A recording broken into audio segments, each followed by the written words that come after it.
আমাদের ঋতুগাহ রশিদ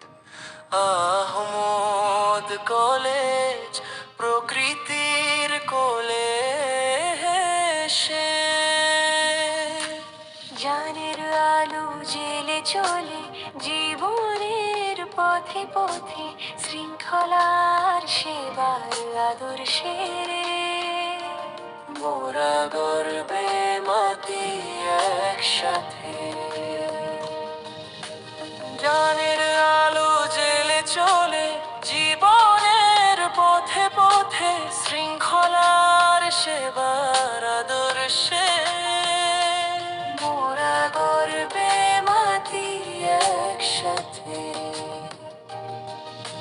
সূর্যের প্রথম আলোয় শিক্ষার্থীদের জাগরণ শিক্ষকদের নিপুণ শিক্ষা জ্ঞানের প্রসার ঘটে প্রতিদিন প্রতিটি পদক্ষেপে শৃঙ্খলা সঙ্গী সুশৃঙ্খল ভাবে কাটে ক্ষণ